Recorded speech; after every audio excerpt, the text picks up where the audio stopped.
Início aqui a gravação. Beleza, a partir de agora, pessoal, a gente está de volta, né, oficialmente, e para a nossa última aula desse ciclo, né, de estudos do Evangelho segundo o Espiritismo, tá? E acho importante a gente agradecer, como sempre, né, pela oportunidade. Foi mais uma temporada de estudos onde eu não somente pude aprender e buscar aplicar, né, na minha vida, mas assim, pude sentir um pouco mais de perto o poder do, do, do Evangelho, né?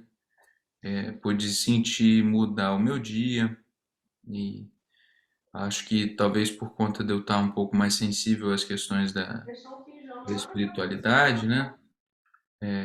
Por eu estar com a mediunidade um pouco mais aflorada, eu pude perceber no decorrer aí desses últimos meses a diferença que faz poder me voltar para essa noite de estudos aqui, e poder ah, orar cada vez com mais fé, né? Então, assim, obrigado a vocês aí, ao Guilherme, ao João, também ao Jorge, ao Washington e a todo mundo que me acompanha nos estudos, porque isso para mim é uma oportunidade de atestar o quanto que é importante isso daqui, né? E quanto que faz diferença mesmo, tá? De qualquer forma, eu não havia separado nenhuma leitura em específico, mas eu peguei aqui o livro Emmanuel, que foi psicografado pelo Chico Xavier, e escrito também pelo Emmanuel, onde o Emmanuel esclarece uma série de questões, né? Ele é um livro, se eu não me engano, é o primeiro livro que o Chico psicografou que é assinado pelo Emmanuel. As pessoas tinham curiosidade para saber quem era, né, o guia espiritual do Chico, e o Emmanuel se apresenta aqui fazendo uma série de comentários, né? Ah, e é interessante porque a gente vive um momento de muita turbulência, não é? E a página ah, que eu abri fala um pouco disso. Eu, particularmente, venho sentindo as pessoas muito desesperançosas em relação ao planeta, né, dentro e fora do movimento espírita. E eu acho que é importante a gente ver o que a espiritualidade tem para falar a respeito dos conflitos, né? Sejam eles dentro do núcleo familiar, sejam eles na parte mais social das nações e tudo mais. E aqui o Emmanuel faz um comentário, espero que sirva para poder falar um pouco aos nossos corações. Ele diz o seguinte: nessas aluviões de protestos, ele está falando das revoltas, não é, das populações, dos movimentos ditatoriais, não é, mas também das revoluções sangrentas, né? Então ele fala aqui: nessas aluviões de protestos, ouvem-se os tinidos das armas, e melhor fora que o homem voltasse as vistas para o campo fraterno antes da destruição que se fará consumar. Seria melhor estudar-se a questão carinhosamente, analisando-se os códigos das leis imigratórias e que as nações não se deixassem dominar pelo prurido de mau nacionalismo, tentando estabelecer um plano de concessões racionais e resolvendo-se a questão da troca de produtos entre os países, solucionando-se o enigma da repartição que a economia política não pôde conseguir até hoje, apesar da sua perfeição técnica no círculo da direção das possibilidades produtoras. O que verificamos é que, sem a prática da fraternidade verdadeira, todos esses movimentos pró-paz são encenações diplomáticas sem fundo prático, não obstante intenções respeitáveis. Mas consideremos também que o mundo não marcha à revelia das leis misericordiosas do alto, e que estas, no momento oportuno, saberão opor um dique à chacina e ao arrasamento. Confiemos nelas, porque os códigos humanos serão sempre documentos transitórios, como o papel em que são registrados, enquanto não se associarem, parágrafo por parágrafo, ao Evangelho de Jesus. Repetindo, confiemos nas leis divinas, porque os códigos humanos serão sempre documentos transitórios, como o papel em que são registrados, enquanto não se associarem parágrafo por parágrafo ao Evangelho de Jesus. É muito interessante essa observação do Emmanuel, porque a gente vê pessoas com muito boas intenções que não são tocadas pela luz da fé, não é? E tentam dar direção, né, e escrever e reescrever as leis, né, o conjunto de normas que vão reger a sociedade, e a gente vê que sem reconhecer a necessidade de nos enxergarmos como irmãos verdadeiramente, não é? A gente saber que essa é a nossa predestinação, as coisas ficam muito mais difíceis, né? E esses documentos se tornam transitórios, como o próprio papel onde eles estão escritos, né? Então, em tudo que envolve a movimentação política do planeta, é importante a gente saber disso. Independentemente da nossa posição, independentemente do que a gente acredite, a gente tem que sempre saber que o que mais importa é o amor, não é a fraternidade entre os povos. Isso está muito, mas muito, muito acima de qualquer opinião política que a gente possa ter, de qualquer movimento político que a gente possa aderir, não é? Achei importante, de certa forma, me ajuda a acalmar um pouco meu coração, saber que a espiritualidade não só está ciente dessas questões, né, como confia que mesmo com essas questões a gente vai conseguir rumar para o mais alto, vai conseguir evoluir o planeta. Não é? Agora, a gente tem a responsabilidade, enquanto cristãos, de ter um olhar diferente para esses conflitos que se instalam na sociedade. Não é? Então, bom, agora devidamente preparados, vamos aproveitar essa oportunidade para poder levar um pouco mais o nosso pensamento e pedir a Deus, nosso Pai, o apoio necessário, agradecer pela oportunidade de estarmos aqui mais uma vez, estudando o Evangelho do seu Messias, do Cristo Jesus, desfrutando dessas boas energias, desses bons fluidos que nos buscam o coração, a mente e o corpo físico. Obrigado, Senhor Jesus, por ter nos trazido com tanta paciência e tanto amor até aqui. Obrigado por nos mostrar, de pouco em pouco, cada um na sua medida, cada um do seu jeito, que o que vale a pena verdadeiramente é o amor. Né? Por bases lógicas, isso vem sendo provado para cada um dos nossos corações cada vez mais. Pedimos à irmã Laura, querida, que fique conosco, a todos os nossos amigos espirituais, que se aproxime ainda mais de nós e que toque as nossas mentes para que nós saiamos daqui mais tranquilos, mais bem informados e mais felizes nesse encontro com o Evangelho do Cristo. Pedimos assim permissão para poder começar a noite de estudos, que assim seja, graças a Deus. Nas últimas 2 semanas de estudo, né, gente, o João nos apresentou o penúltimo capítulo que o Kardec destinou aí para o Evangelho segundo o Espiritismo, né? E, naturalmente, ele está muito conectado com esse último. O João falou de pedir e obtereis, então ele fala ali das questões da prece, das qualidades da prece, não é? Da felicidade que a prece pode nos proporcionar. Não é? A parte de instrução dos espíritos é muito legal. Eu separei algumas coisinhas aqui para a gente revisar antes de entrar no último capítulo, que é uma coletânea de preces espíritas. Não é? E dentro das preces em si e dos prefácios das preces tem muito conhecimento que todo espírita deve revisitar sempre que tiver alguma dúvida a respeito das bases da doutrina, porque ali o Kardec, o João já havia destacado isso para a gente e é um fato. Kardec deixa ali clara toda a base moral que envolve a doutrina espírita, não é? De qualquer forma, lá chegando mais próximo do final do capítulo anterior, eu separei algumas coisinhas que eu gostaria de reler para a gente. Lá em Instruções dos Espíritos, dentro do item 22, que inclui a maneira de orar, o espírito eu não sei falar o nome do senhor, eu acho que é Monod, ou Monod, não sei como é que se diz, ele fala para a gente, eu destaquei as seguintes frases. Primeiro ele fala: a vossa prece deve conter o pedido das graças de que necessitais, mas de que necessitais em realidade.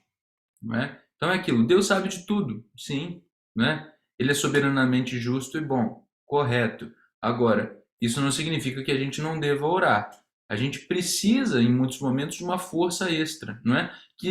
Agora, o ato da oração, ele é é um exercício também de humildade, porque se você pede alguma coisa a Deus, significa que você está se sentindo não forte, né? Ou insuficientemente forte para poder resolver aquela questão, não é?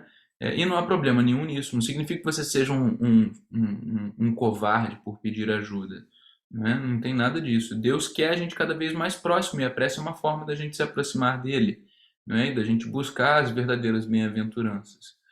E o Espírito comenta também: inútil, portanto, pedir ao Senhor que vos abrevie as provas, que vos dê alegrias e riquezas. Esse não é o objetivo da prece, não é? Rogai-lhe que vos conceda os bens mais preciosos da paciência, da resignação e da fé. É claro que, se não houver mais utilidade em alguma prova, não ela já está muito próxima do fim. Nada vai acontecer com a gente que seja inútil, né? Mas existem provas que às vezes a gente precisa passar um pouco mais de tempo e o que a gente mais precisa, as principais ferramentas são a paciência, a resignação e a fé para poder atravessar essas tempestades que invariavelmente todos os seres humanos encarnados vão ter de encarar, né? Pedi, pois, antes de tudo, que vos possais melhorar e vereis que torrente de graças e de consolações se derramará sobre vós. Ao final das reuniões mediúnicas de quinta-feira, a Cris, não sempre, mas quase sempre, a Cristina, que é a nossa médium principal, não é? A nossa chefe, como eu brinco com ela sempre fala para a gente respirar fundo, porque está caindo uma chuva de luz sobre todos nós. Eu ainda não consegui ver, não é? Não sei se nessa encarnação eu vou enxergar, mas ela sempre fala disso pra gente, né? Que é uma luz, às vezes uma luz azul, às vezes uma luz branca, né? Que está tomando conta da sala e que está não somente alimentando os nossos corações no sentido mais etéreo da coisa, né? Mas realmente está nos tocando pelo espírito, nos acalmando, né? Trazendo bons fluidos para poder nos encorajar a viver o nosso dia a dia de forma mais feliz, né? E buscando a felicidade, né? Então, aí o Espírito finaliza esse comentário dizendo o seguinte: como o vedes, a prece pode ser de todos os instantes, sem nenhuma interrupção acarretar aos vossos trabalhos. Então, não é só de manhã, não é só na hora do Evangelho no lar, não é só antes de dormir. Se ao longo do dia você sentir a necessidade, não é? Seja porque você está muito feliz, que alguma coisa muito boa aconteceu, ou seja porque você está chateado, não é? Porque você está passando por um momento difícil, está desanimado de uma forma inexplicável, a prece vai te fazer muito bem. Você não precisa interromper o seu dia e fazer com que o seu dia perca o rumo por conta disso. A prece pode ser uma coisa corriqueira, uma coisa que acontece a todo tempo, não é? A gente não tem que ter protocolo para orar, né? Dita assim, a prece, ao contrário, santifica o nosso trabalho, não é? Tende como certo que um só desses pensamentos, se partir do coração, é mais ouvido pelo vosso Pai Celestial do que as longas orações ditas por hábito, muitas vezes sem causa determinante, e as quais apenas maquinalmente vos chama a hora convencional, né? Então, não é desprezando os momentos ritualísticos de outras correntes religiosas ou até da nossa mesmo, né? Não é desprezando o culto no lar. O culto no lar é um símbolo de disciplina, não é? E de busca por parte do cristão. Agora, acima de tudo, o que tem que imperar é a boa vontade, não é? A verdadeira busca, tá? E isso independe de horário, independe de circunstância. Como eu falei, você pode inclusive orar para agradecer uma coisa muito boa que está acontecendo, não é? Para se manter naquela boa sintonia, não é? É isso. Eu vou, como a gente já viu esse capítulo na semana passada, eu tinha mais alguns comentários, mas eu acho que eu vou acabar voltando no mesmo assunto de forma diferente. Então acho que eu não preciso ler mais do que eu já destaquei, não, tá? Então agora já entrando aqui no capítulo 28, intitulado Coletânea de Preces Espíritas, o Kardec vai fazer o seguinte comentário para poder introduzir o capítulo. Os espíritos hão dito sempre: a forma nada vale, o pensamento é tudo. Ore, pois, cada um segundo suas convicções e da maneira que mais o toque. Um bom pensamento vale mais do que grande número de palavras com as quais nada tem o coração. Quando dão alguma, os espíritos jamais prescreveram qualquer fórmula absoluta de preces. Quando dão alguma forma, é apenas para fixar as ideias e, sobretudo, para chamar a atenção sobre certos princípios da doutrina espírita. Então, aqui o Kardec confirma, né, João? Aquilo que a gente vinha falando, né? Então, essas preces que foram redigidas nessas reuniões mediúnicas às quais o Kardec teve acesso, e são várias, e ele diz aqui que tem várias outras que ele não selecionou, né? Elas são ditadas pelos espíritos para chamar a atenção sobre certos princípios da doutrina. Esse é um ponto importante. Além disso, fazem-no com o fim de auxiliar os que sentem embaraço para externar suas ideias. Tem pessoas que não conseguem se expressar com facilidade, não é? Então, alguns há que não acreditariam ter orado realmente desde que não formulassem seus pensamentos, não é? Os espíritos escrevem como uma ferramenta para a pessoa conseguir se sentir de fato em oração, não é? Agora, isso não é indispensável no sentido de ter uma palavra sagrada, não é? A questão, eu sei que pode parecer meio contraditório isso que o Kardec está falando, mas é uma questão de lógica. Vamos lá, analisando aqui, tá? Se o Guilherme, por exemplo, né, o Guilherme, assim, por acaso, na verdade, ele fala muito bem, mas vamos supor que o Guilherme tivesse problema para poder se expressar, não é? A gente foi educado ao longo do tempo a pensar que se você não está falando a coisa de forma muito clara, você não está conseguindo, na verdade, fazer aquela coisa. E não necessariamente é isso, o que mais importa é o pensamento, né? Então, para o Guilherme poder se sentir mais conectado, não é? Aquela ideia, não é? Aquela ideia de caridade, a ideia que a oração tem ali escrita, os espíritos formulam, não é? Eles ditam aquela oração, e aí sim, o Guilherme lendo, ele vai falar, putz, é isso que eu precisava dizer, né? Alguns dias atrás eu estava assistindo a uma entrevista de um cientista político, não é? Onde em 50 minutos ele consegue resumir muitas das coisas que eu penso e que eu não consigo falar, não é? Ele estava comentando algumas questões de teoria política, né, com as quais eu particularmente concordo, e eu nunca tinha conseguido colocar aquilo para fora. É impressionante, não é? A facilidade que ele teve. Porque um homem muito estudado, uma pessoa que já viu e reviu aquele tema diversas vezes, não é? Diferentemente de mim, então ele já tem condições de, dentro de uma entrevista muito curta, ele formula de uma forma muito didática aquilo que tem que ser dito, não é? Significa que a gente seja muito diferente? No fundo, não, a gente está querendo a mesma coisa. Ele pensa uma coisa, eu penso algo similar, né? Mas eu não consegui expressar. Então ele me serviu de ferramenta e me trouxe mais segurança para o meu próprio pensamento, né? Essa é a intenção por trás desses ditados, tá? Que os espíritos trazem essas preces. Então a coletânea de preces que o Kardec traz, de certa forma, tem também essa utilidade, nos dá apoio para a gente saber como orar, no sentido qual é o fundo do pensamento que a doutrina espírita traz para cada uma dessas situações, não é? Então ele diz, a coletânea de preces que este capítulo encerra representa uma escolha feita entre muitas que os espíritos ditaram em várias circunstâncias. Eles, os espíritos, sem dúvida, podem ter ditado outras e em termos diferentes, apropriada a certas ideias ou a casos especiais, mas pouco importa a forma, se o pensamento é essencialmente o mesmo. O objetivo da prece, vamos anotar no nosso caderninho mental, o objetivo da prece consiste em elevar nossa alma a Deus. A diversidade das fórmulas nenhuma diferença deve criar entre os que nele creem, nem ainda menos entre os adeptos do Espiritismo, porquanto Deus as aceita todas quando sinceras. Não há, pois, considerar esta coletânea como um formulário absoluto e único, mas apenas uma variedade no conjunto das instruções que os espíritos ministram. Vamos lá. É uma aplicação dos princípios da moral evangélica desenvolvidos neste livro, um complemento aos ditados deles, relativos aos deveres para com Deus e o próximo, complemento em que são lembrados todos os princípios da doutrina. Muito bacana, né?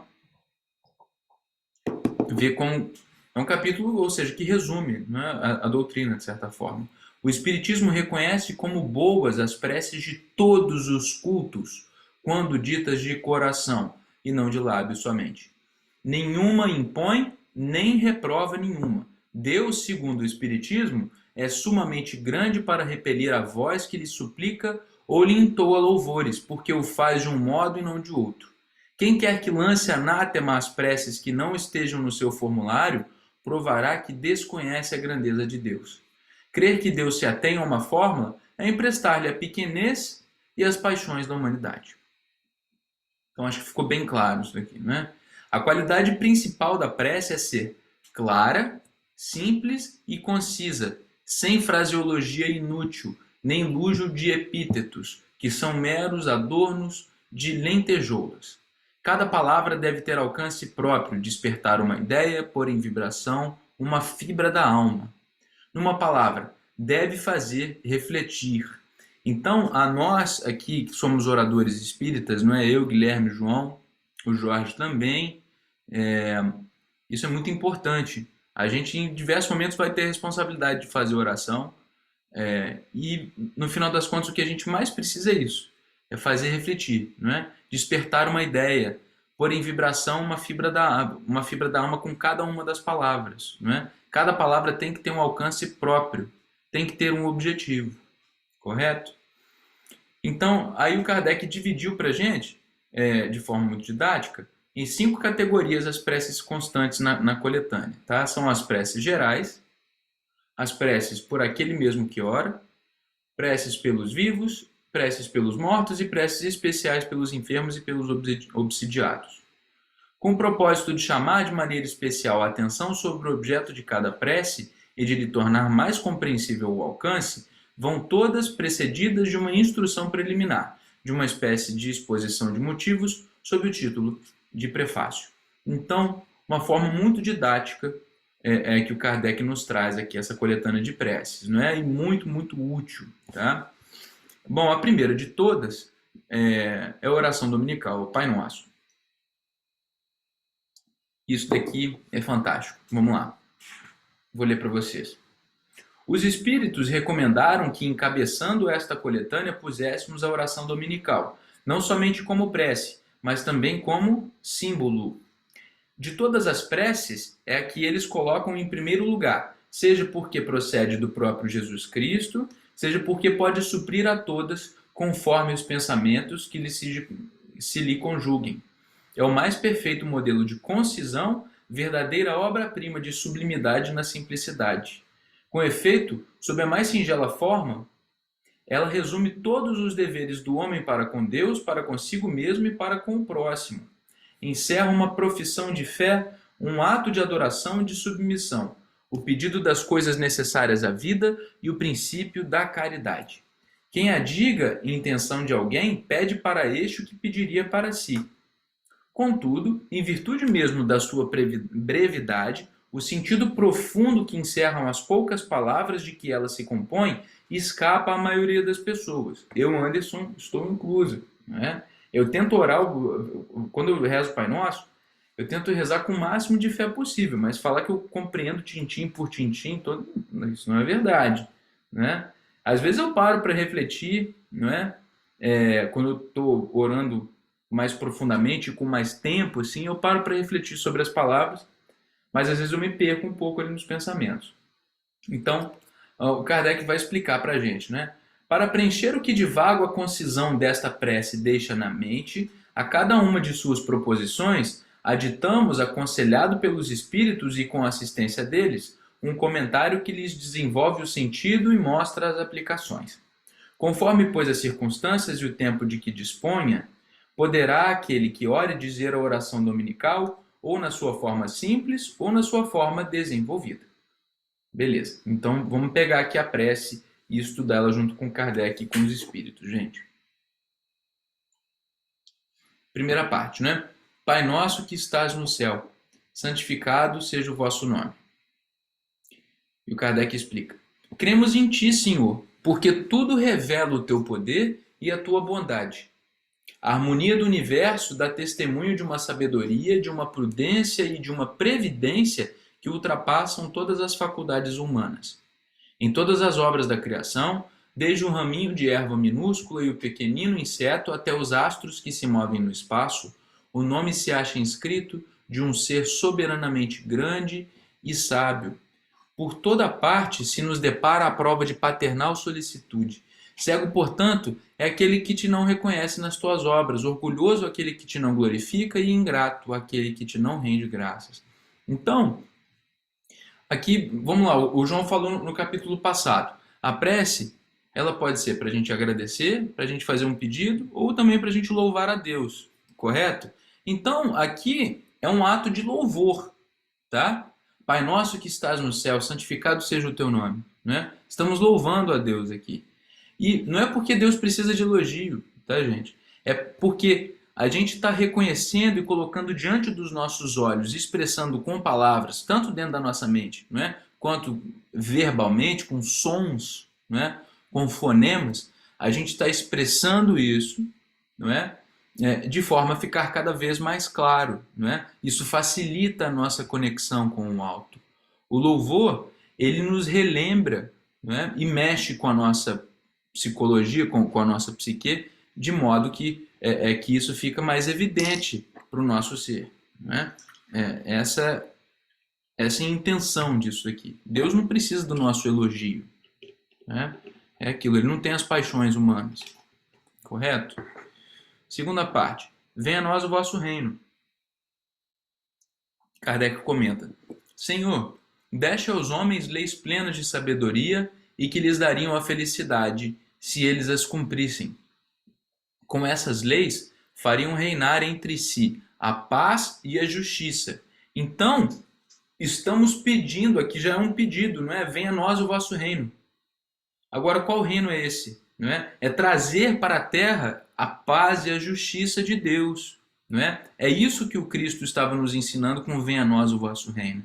Não é? É um pedido para que desçam dos céus essas dádivas, as energias necessárias para que haja a transformação do planeta. Não é? Que seja edificado no coração dos homens o reino de Deus. Não é? Então, com essas leis fariam reinar entre si a paz e a justiça, e mutuamente se auxiliariam em vez de se maltratarem como o fazem. O forte sustentaria o fraco em vez de o esmagar. Evitados seriam os males que se geram dos excessos e dos abusos. Todas as misérias deste mundo provêm da violação das leis de Deus, das tuas leis, Senhor, porquanto nenhuma infração delas deixa de ocasionar fatais consequências. Então, é também reconhecer que precisamos dessa ajuda, porque sempre que o nosso planeta, sempre que a nossa sociedade, sempre que nós, enquanto indivíduos, infringimos uma lei, a gente está gerando algum débito que precisa ser corrigido de alguma forma. Não é? A justiça divina é perfeita, ela não falha. Não é? Isso não é uma ameaça, de maneira nenhuma. Não estamos sendo ameaçados, é simplesmente um fato. Não é? Existe um fato, existe uma lei imutável, não é? Que não vai mudar por conta simplesmente da nossa vontade, correto? E estamos sendo informados dela e dos porquês que nós sofremos. Não é? Então, aqui nos reconhecemos como conhecedores dessa necessidade, conhecedores dessa lei, conhecedores dessa dissonância que existe entre o reino do nosso coração e o reino de Deus, né? Então a gente está buscando ali trazer um pouco daquelas energias para poder promover essa modificação e pararmos de sofrer, né? Fazer cessar os sofrimentos. Deixa ao bruto, Senhor, o instinto que lhe traça o limite do necessário, e o bruto maquinalmente se conforma. Ao homem, no entanto, além do instinto, deixa a inteligência e a razão. Também lhe deixe a liberdade de cumprir ou infringir aquelas das tuas leis que pessoalmente lhe concernem, isto é, a liberdade de escolher entre o bem e o mal, a fim de que tenha o mérito e a responsabilidade das suas ações. Ninguém pode pretextar ignorância das tuas leis, pois com paternal previdência quiseste que elas se gravassem na consciência de cada um, sem distinção de cultos nem de nações. Se as violam, é porque as desprezam. Isso daqui é, mais uma vez, um chamado à esperança, não é? É um lembrete para que a gente tenha esperança. Por quê? Quando a gente pensa, existe o reino de Deus lá em cima, não é? E existe o nosso reino da matéria, digamos aqui embaixo, né, essa coisa toda complicada, às vezes parece que tem uma barreira intransponível.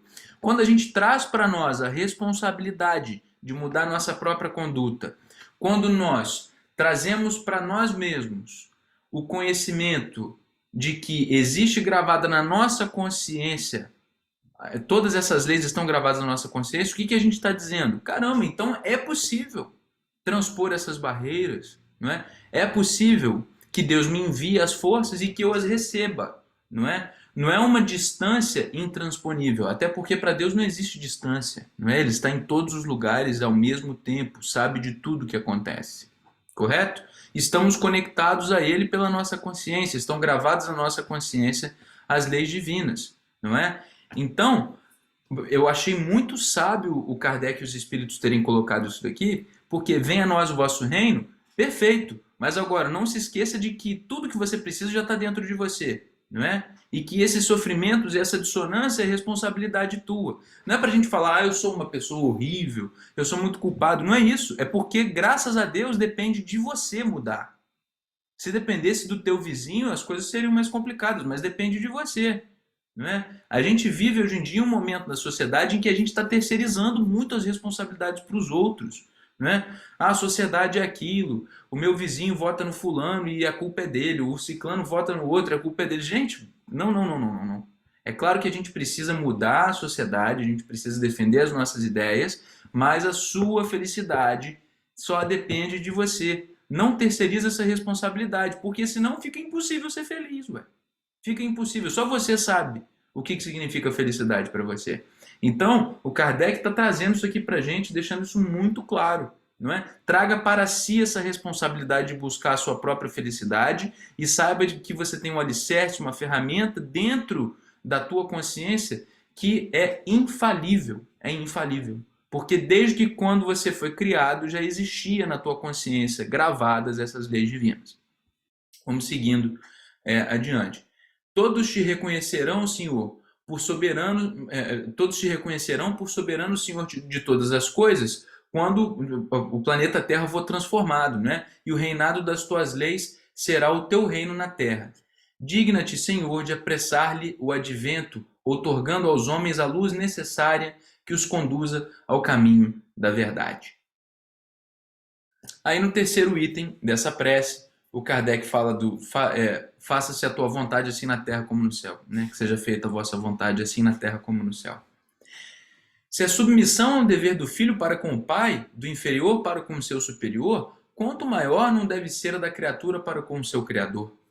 Fazer a tua vontade, Senhor, é observar as tuas leis e submeter-se sem queixumes aos seus decretos. O homem a elas se submeterá quando compreender que és a fonte de toda a sabedoria e que sem ti ele nada pode. Fará então a tua vontade na terra, como os eleitos a fazem no céu. Então, quando a gente fala esse item 3 aqui, seja feita a vossa vontade assim na terra como no céu, a gente está entregando para Deus essa responsabilidade.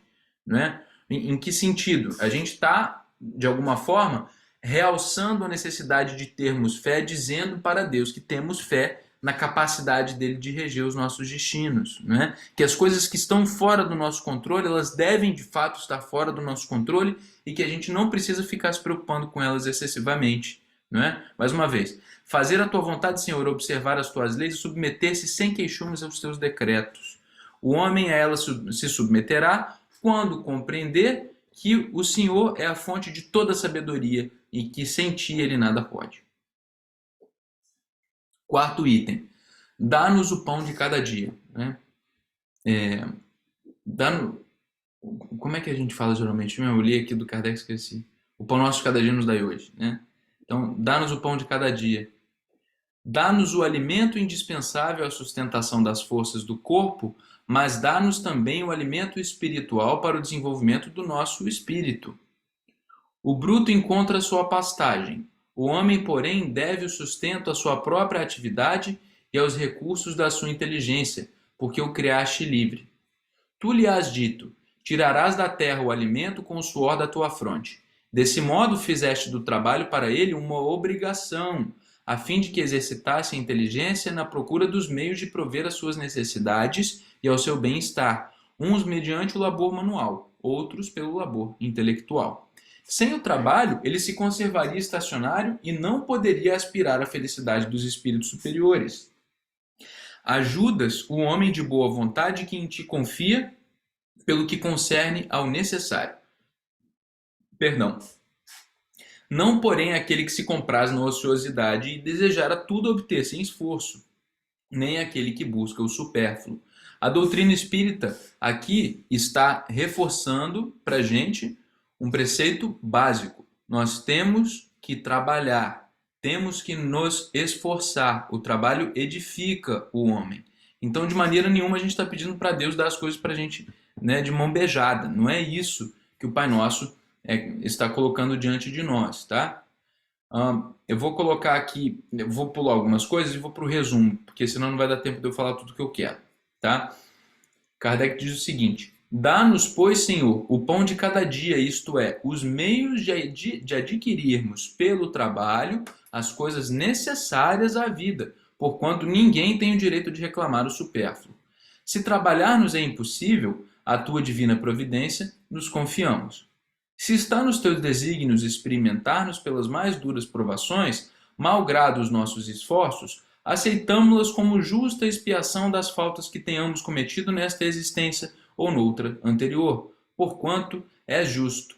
Sabemos que não apenas imerecidas e que jamais castiga sem causa. Preserva-nos, ó meu Deus, de invejar os que possuem o que não temos, nem mesmo os que dispõem do supérfluo, ao passo que a nós nos falta o necessário. Perdoa-lhes se esquecem a lei de caridade e de amor do próximo que lhes ensinaste. Poxa, que lições, é impressionante como que o Kardec, né? Afasta igualmente do nosso espírito a ideia de negar a tua justiça ao notarmos a prosperidade do mal e a desgraça que cai por vezes sobre um homem de bem. Já sabemos, graças às novas luzes que te aprouve conceder-nos, que a tua justiça se cumpre sempre e a ninguém excetua, que a prosperidade material do mal é efêmera, como a sua existência corpórea, e que experimentará terríveis reveses, ao passo que eterno será o júbilo daquele que sofre resignado. Então aqui é um pedido de resignação, não é? Quando a gente pede o pão nosso de cada dia, é isso que a gente está pedindo. Inclusive tem um livro do Emmanuel, como a gente sabe, que se chama Pão Nosso, e ali ele pouco fala de alimentação do corpo, não é? E, diga-se passagem, pouco fala de dinheiro também. São essas forças, o pão espiritual, não é? Que nos alimenta no nosso cotidiano, que nos ajuda a buscar o pão para o alimento do corpo, não é? O pão para poder colocar o nosso filho no colégio, né? Para poder comprar o alimento para a nossa própria casa, não é? Para a gente poder ajudar alguma outra pessoa, correto?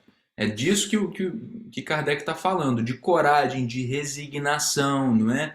De força para poder seguir em frente. No quinto item, lá da oração dominical, onde a gente diz: perdoai as nossas ofensas, assim como nós perdoamos a quem nos tem ofendido, né? E também pedimos perdão pelas dívidas e dizemos que perdoamos os que nos devem. Kardec comenta: cada uma das nossas infrações às tuas leis é uma ofensa que te fazemos e uma dívida que contraímos e que cedo ou tarde teremos de saldar. Vamos lá. É uma ofensa que te fazemos. A palavra ofensa é muito importante, mais uma vez. Deus não tem essas paixões humanas, correto? Então ele não se ofende, não fica ofendido, melindrado. Né? É ofensa no sentido de uma transgressão. Não é? A gente está ofendendo a uma lei, a um princípio básico do universo. Não é? A gente está criando uma dissonância entre nós e uma lei divina que é imutável, como eu falei anteriormente. Não é? Então é isso que a gente está falando, uma ofensa aqui, no sentido, entre aspas, mais técnico. Tá? A gente está rompendo com uma lei, acho que ficou claro. Então, rogamos-te que nos perdoe pela tua infinita misericórdia, sob a promessa que te fazemos de empregarmos os maiores esforços para não contrair outras dívidas. Tu nos impuseste por lei expressa a caridade. Mais uma vez, imposição no sentido de que está grudado na nossa consciência. Não é? E é por isso que a gente sofre. Né? Por isso que a gente sofre, porque está lá estampado, desde sempre. Então, tu nos impuseste por lei expressa a caridade. Mas a caridade não consiste apenas em assistirmos aos nossos semelhantes em suas necessidades. Também consiste no esquecimento e no perdão das ofensas. Com que direito reclamaríamos a tua indulgência se dela não usássemos para com aqueles que nos hão dado motivo de queixa? Né? Bem-aventurados os misericordiosos. Concede-nos, ó meu Deus, forças para apagar de nossa alma todo o ressentimento, todo o ódio e todo o rancor. Porque, gente, isso é fato, até do ponto de vista físico, tá? O ódio, o rancor, o ressentimento, eles paralisam. A mágoa paralisa a gente fica paralisado, a vida não anda para frente, né? A gente com os nossos obsessores desencarnados aí, né? E também com os obsessores encarnados, a gente cria um ciclo vicioso em que a gente não vai para frente. A gente não consegue caminhar. Fica todo mundo dentro daquela mesma rodinha de ódio. Então, o que que o perdão faz? Ele pega a tesourinha do perdão, vem, corta e liberta a gente, né? É isso que acontece. E aí você consegue abrir os teus olhos e ver que a vida é um infinito de possibilidades fora daquilo, não é?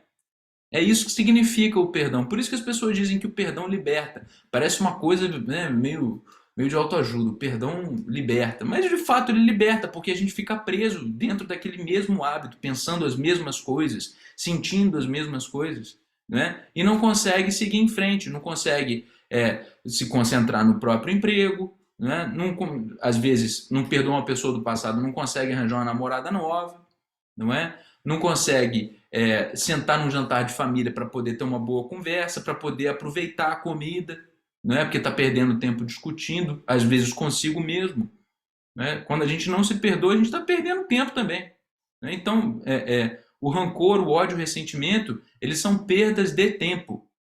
É isso e perda de oportunidade. Constituem parte das nossas provas terrenas as perseguições que os maus nos infligem. Devemos, então, recebê-las sem nos queixarmos, como todas as outras provas, e não maldizer dos que por suas maldades nos rasgam o caminho da felicidade eterna, visto que nos disseste por intermédio de Jesus: bem-aventurados os que sofrem pela justiça. Então, nós espíritas, se a gente acredita que não existe aflição à toa e que são, de fato, bem-aventurados aqueles que sofrem pela justiça, pessoal, vamos desfocar das pessoas que não gostam da gente. Vamos esquecer essas ofensas. Vamos perdoar as pessoas que nos ofenderam, porque isso não leva ninguém a lugar nenhum. Acreditemos na justiça. E a justiça está sempre fazendo o quê? Levando a gente para frente, não é? É isso que ela faz. Não é para a gente ficar estacionado no passado. Bendigamos, portanto, a mão que nos fere e humilha, uma vez que as mortificações do corpo nos fortificam a alma e que seremos exalçados por efeito da nossa humildade. Bendito seja teu nome, Senhor, por nos teres ensinado que nossa sorte não está irrevogavelmente fixada depois da morte. Não estamos abandonados ao inferno, né? Que encontraremos em outras existências os meios de resgatar e de reparar nossas culpas passadas, de cumprir em nova vida o que não podemos fazer nesta para nosso progresso. Então, se a gente se depara com situações em que a gente está vendo que a gente não está conseguindo avançar, e é uma coisa que a gente vê que a gente vai até desencarnar sem resolver aquele problema, tranquilo, a gente vai ter outras oportunidades. A questão é aproveitar a oportunidade de agora. Foca em fazer o que você pode fazer de melhor agora, não é? Assim se explicam, afinal, todas as anomalias aparentes da vida. É a luz que se projeta sobre o nosso passado e o nosso futuro, sinal evidente da tua justiça soberana e da tua infinita bondade. Então, bem-aventurados os aflitos, não é? No item 6, o Kardec nos destaca o não nos deixeis cair em tentação, mas livrai-nos do mal. Dá-nos, Senhor, a força de resistir às sugestões dos espíritos maus que tentem desviar-nos da senda do bem, inspirando-nos maus pensamentos. Somos espíritos imperfeitos encarnados na Terra para expiar nossas faltas e para melhorarmos. Em nós mesmos está a causa primária do mal, e os maus espíritos mais não fazem do que aproveitar os nossos pendores viciosos em que nos entretêm para nos tentarem. Mais uma vez, a responsabilidade é jogada para a gente, não é? Então vamos matar no peito essa responsabilidade e bola para frente, bola para frente. Sabendo que, eu tenho um espírito que me odeia muito, né? Beleza, ele pode te odiar o quanto ele quiser. Agora, parar a tua vida, ele só vai conseguir se você escolher, mesmo que inconscientemente, se manter conectado a ele. Eu não estou dizendo que isso é missão fácil. Eu não estou dizendo isso. Eu só estou dizendo que tem solução. Então, não existe palavra mágica, não é? Não existe magia, não existe mal fluido que fique tão profundamente impregnado na gente que a gente não consiga se libertar dele. Tá? Então, a missão é muito difícil, mas ela é possível. Então, assim, vamos lá. Eu sei que eu ainda com certeza carrego muita culpa pelo meu passado, tá, gente? Mas agora, eu preciso saber também que eu já estou resgatando um montão de coisa. A gente precisa saber disso. No livro Diálogo com as Sombras, o Hermínio de Miranda, ele comenta várias experiências e traz vários conselhos a respeito da atividade mediúnica, e ele trata de muitos casos de desobsessão. E muitas vezes o que impede o obsidiado de se curar é porque ele continua se sentindo culpado, não é? Então, fala assim, poxa vida, mas parece meio cruel, né? Você não tem mais aquele mau hábito. Por que Deus me permite continuar sendo obsidiado por aquele mesmo espírito? Se eu não faço mais aquelas besteiras. Isso, a meu ver, na minha interpretação, isso a gente pode inclusive pensar mais a respeito disso, mas na minha interpretação, isso é um convite para que você faça uma avaliação menos apaixonada dos seus atos, não é? Para que você pare de esperar de você uma santidade absoluta que você não tem condições de alcançar ainda. De você pregar os seus pés no chão e saber quem você é e parar de se culpar por coisas que você não precisa se culpar, não é? Você é imperfeito, reconheça-se imperfeito. Não tem problema de ser imperfeito. Não tem problema nenhum. O problema é a gente ser imperfeito e deliberadamente escolher continuar fazendo a mesma coisa.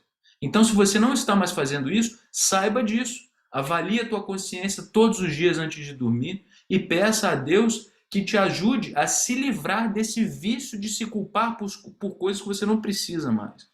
Não é? Como eu falei anteriormente, se a gente não faz isso, em muitos momentos a gente já podia ter libertado aquele espírito e ter se libertado e a gente continua ligado a ele, porque a gente ainda está se sentindo culpado. A culpa traz peso e causa essa conexão maligna entre nós. Não é? Bom, seguindo em frente. Cada imperfeição é uma porta aberta à influência dos maus espíritos, ao passo que são impotentes e renunciam a toda tentativa contra os seres perfeitos. É inútil tudo o que possamos fazer para afastá-los, se não lhes opusermos decidida e inabalável vontade de permanecer no bem e absoluta renunciação ao mal. Contra nós mesmos, pois, é que precisamos dirigir os nossos esforços, e se o fizermos, os maus espíritos naturalmente vão se afastar, porquanto o mal é que os atrai, ao passo que o bem os repele. Senhor, ampara-nos em nossa fraqueza, inspira-nos pelos anjos guardiães e pelos bons espíritos a vontade de nos corrigirmos de todas as imperfeições, a fim de obstarmos aos espíritos maus o acesso à nossa alma. Mais à frente no capítulo, Kardec comenta isso aqui de novo, mesmo os bons espíritos encarnados passam por situações dessa de tentação, né? Porque eles não são espíritos puros, correto? Então, uma pequena parte da alma deles ainda é acessível a esses maus espíritos. Eles vão sofrer tentações mesmo, né? E essas são justamente as provas pelas quais eles precisam passar, porque passando de forma bem sucedida por essas provas, eles vão ganhando cada vez mais confiança e humildade ao mesmo tempo, né? Isso é muito bom. Finalizando isso daqui. O mal não constitui para ninguém uma necessidade fatal e só parece irresistível aos que nele se comprazem. Desde que temos vontade para o fazer, também podemos ter a de praticar o bem. Pelo que, ó meu Deus, pedimos a tua assistência e a dos espíritos bons, a fim de resistirmos à tentação. Então é aquilo. Não se coloque dentro de uma caixinha onde você diz: eu sou exatamente desse jeito e continuarei sendo assim. Ah, esse defeito eu nunca vou conseguir me libertar. O mal não constitui para ninguém uma necessidade fatal e só parece irresistível aos que neles se comprazem. Então, estudemos as nossas próprias imperfeições para que a gente consiga se libertar delas, porque temos capacidade. No fundo, no fundo, no fundo, no fundo, a gente vem fazendo sistematicamente as escolhas, algumas boas, algumas ruins. É isso que o Kardec mais uma vez está dizendo aqui para gente, não é? E pedindo a Deus a força necessária para a gente conseguir se libertar. E no assim seja, no Amém, Kardec comenta o seguinte: praza-te, Senhor, que os nossos desejos se efetivem, mas curvamo-nos perante a tua sabedoria infinita, que em todas as coisas que nos escapam à compreensão se faça a tua santa vontade e não a nossa, pois somente queres o nosso bem e melhor do que nós sabes o que nos convém. Dirigimos-te essa prece, ó Deus, por nós mesmos e também por todas as almas sofredoras, encarnadas e desencarnadas, pelos nossos amigos e inimigos, por todos os que solicitem a nossa assistência. Para todos suplicamos a tua misericórdia e a tua bênção. Bom, graças a Deus, né? Que legal estudar o Pai Nosso com o Kardec, né, gente? É, eu gostaria de parar por aqui para poder abrir para os comentários de vocês. Eu acho que essa, essa prece dominical, o Pai Nosso, ele já resumiu tudo que eu precisava falar, não só no dia de hoje, mas ele vai sempre, graças a Deus, ser capaz de resumir todas as nossas necessidades verdadeiras, não é?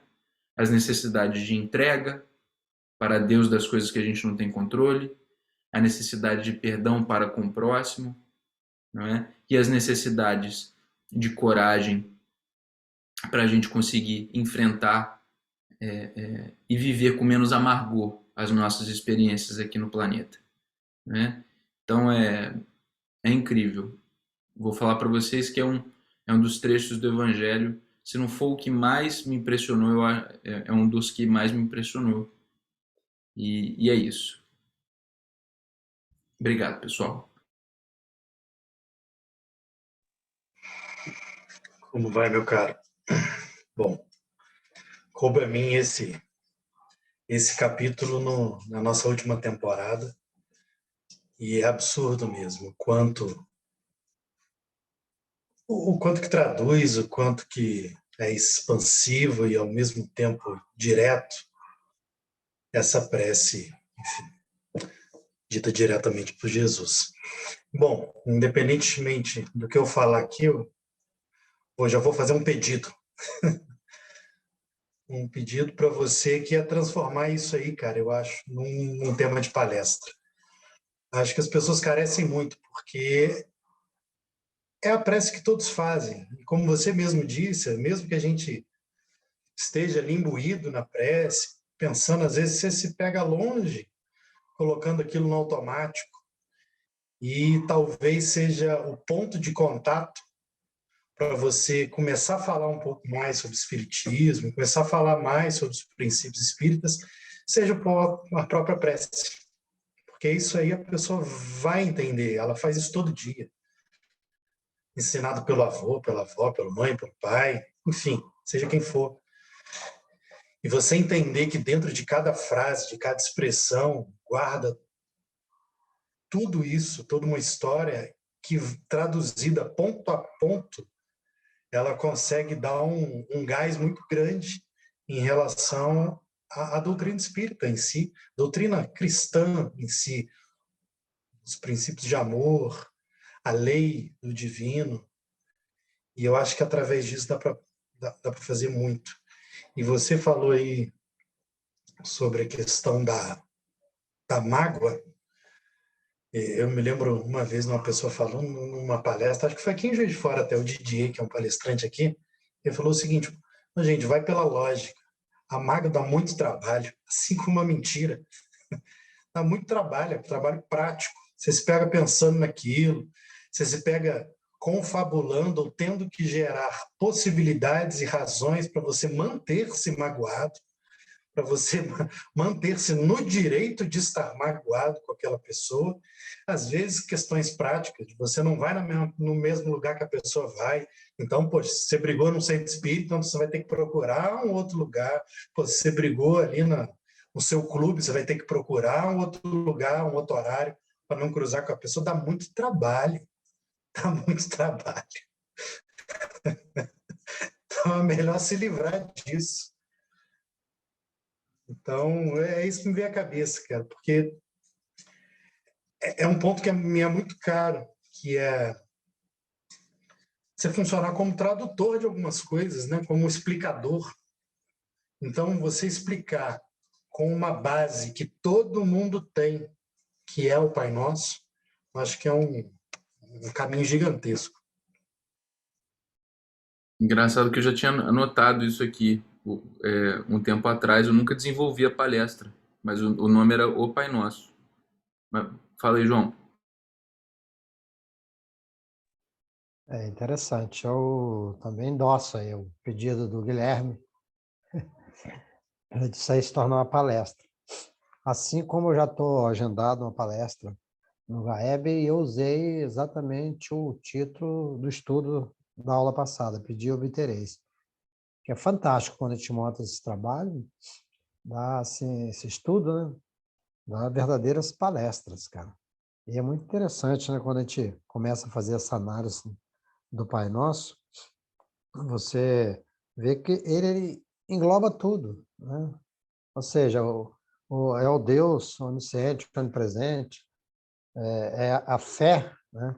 Demonstrando que ele é o dono do universo,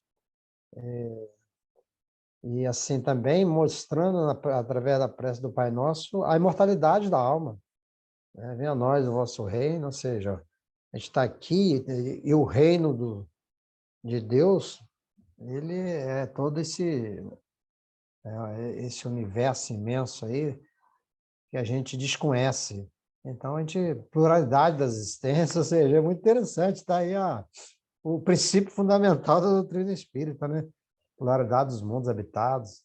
Então, assim, é muito interessante a gente fazer essa análise, porque quando a gente faz a prece do Pai Nosso, como o Guilherme falou, a gente aprende desde criança, assim como nós todo dia fazemos com a Manuela, né? Quando ela vai dormir, a gente já começa assim, né? A gente inicia ela completa, Pai Nosso, aí ela fala que estás no céu, santificado seja o teu nome.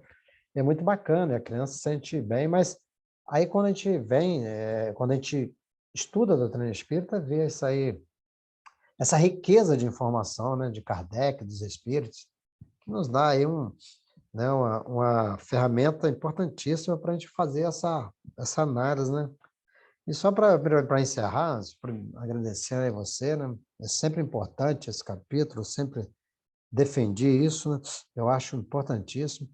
E você vê, ó, ali dá para fazer não só uma palestra, mas várias. Você pode montar palestras do ano todo através dessas preces, que é muito interessante. Aí você começou falando, né? Quando você começou o seu estudo aí, você falou do mundo que está hoje, né? Da violência, e às vezes às vezes as pessoas perdem a fé pela prece, não acredita mais na prece. Aí eu lembro que no meu estudo lá, Pedi e Obtereis, eu coloquei uma questão, a 784, do Livro dos Espíritos, que eu brinco e falo assim, ó, é, é a pergunta que Kardec fez aos Espíritos dos pessimistas, né? Aquele que acha que está ficando pior. Que ele fala lá, né, a 784. A perversidade do homem é bastante intensa e não parece que ele está recuando em lugar de avançar, pelo menos do ponto de vista moral. E aí os espíritos respondem: enganas-te, ponto. Né? Observa bem o conjunto e verás que ele avança, pois vai compreendendo melhor o que é mal e dia a dia corrija os seus abusos. É o que você falou, corrija os seus defeitos, as suas imperfeições. É um manancial de informação que a gente tem que beber desses ensinamentos e procurar aproveitar a nossa oportunidade de estar aqui encarnado, né? Então, a gente agradece você, agradece ao Guilherme, a todos que participam aí com a gente, sempre aí, né? O nosso irmão Caldeira, o Austin, e aqueles que nos ouvem. E dizer que a gente encerrou o estudo do Evangelho, você vai complementar com toda certeza, mas voltaremos em breve com novidades, né? A gente está analisando aí para ver qual vai ser o novo desafio, porque a gente acaba aprendendo muito. Valeu, meu irmão, meu amigo. Fica com Deus, vocês dois. Muito obrigado, João. Amém. E é isso. Bom, a gente chegou ao fim. E eu vou só fazer mais uma, uma pequena leitura aqui. Deixa eu pegar o livro, eu fechei sem querer.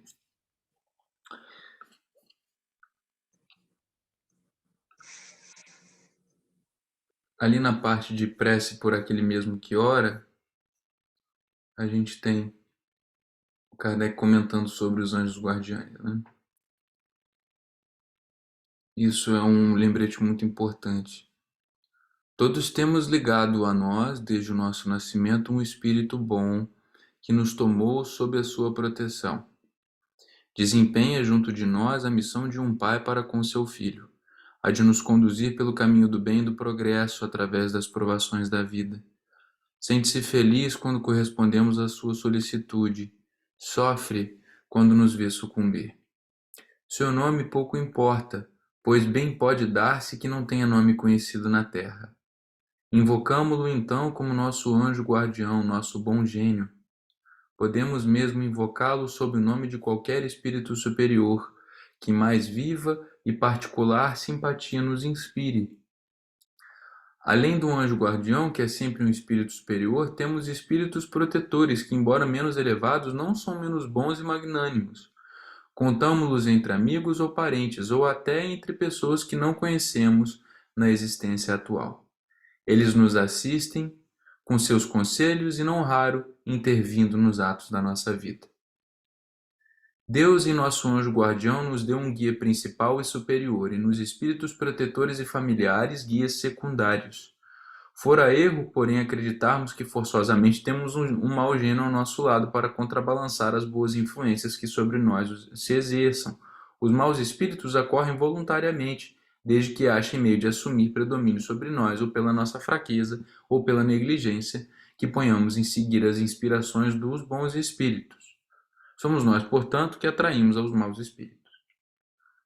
Resulta desse fato que jamais, nunca, nos encontramos privados da assistência dos bons espíritos e que de nós depende o afastamento dos maus. Sendo por suas imperfeições a causa primária das misérias que o afligem, o homem é as mais das vezes o seu próprio mau gênio. A prece aos anjos guardiões e aos espíritos protetores deve ter por objeto solicitar-lhes a intercessão junto de Deus, pedir-lhes a força de resistir às más sugestões e que nos assistam nas contingências da vida. Bom, gostaria de aproveitar e pedir ao João que fizesse para a gente a prece de encerramento, mas se você não se importar, João, queria te pedir para você direcioná-la em específico à irmã Laura, que é o espírito, um dos, né, espíritos guardiães que nos unem aí nessa encarnação, nessa experiência. Então, eu sou muito feliz da gente poder fazer parte dessa família de Laura junto. O Guilherme é à distância lá em Juiz de Fora. Digo isso porque aqui nessa prece o Kardec ele fala, né? A ti, sobretudo, meu anjo guardião, né? E eu pensando, poxa, quem seria o nosso anjo guardião? Naturalmente, irmã Laura é o primeiro nome que veio à mente, né? Então, pedi para você fazer a prece para a gente poder encerrar o curso. Então vamos, queridos irmãos, depois desse estudo maravilhoso de poder entender um pouco mais o que é a prece e como nós devemos usá-la de forma simples, de forma objetiva. Agradecer a Ti, te louvar, mestre querido, pela natureza que ainda não te entendemos diante da nossa incapacidade, mas sabemos os seus atributos. E com certeza a nossa querida irmã Laura, essa mensageira de Ti, Deus, Pai Todo-Poderoso, Jesus, nosso Mestre amado, que nos dá essa oportunidade de podermos ficar sensível quanto a esses atributos de Deus, nosso Pai maior, através do sol que nasce da manhã, a lua que clareia a noite escura, os pássaros que cantam, a voz que nós expressamos, o nosso andar, o nosso caminhar. E irmã Laura sempre está conosco através da orientação, através do amor que ela abraça todos nós, essa família que nós carinhosamente chamamos a família de Laura. Então, querida irmã, nós estamos aqui mais uma vez gratos a Ti pela paciência que tem conosco, às vezes dificuldades que nós encontramos ao longo desse estudo, ao longo da nossa convivência com os nossos irmãos queridos na tua casa, né?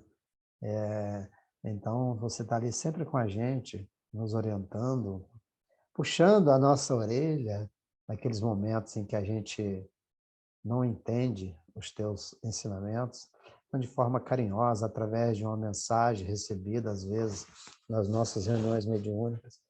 Nós somos orientados e você expressa esse amor fantástico que tem por nós. Então, querida irmã, não nos abandone nunca. E que nós possamos estar conectados contigo, para que, através dos teus ensinamentos, do teu amor, do teu carinho, a gente possa dar continuidade nessa casa de caminho onde você, querida Laura, é responsável por todos nós. E em teu nome, Laura, em nome de Jesus, em nome de Deus, e todos os mensageiros, amigos que também te auxiliam nesse trabalho, pedimos a permissão para encerrarmos o nosso estudo desta noite. Que assim seja. Graças a Deus. Graças a Deus.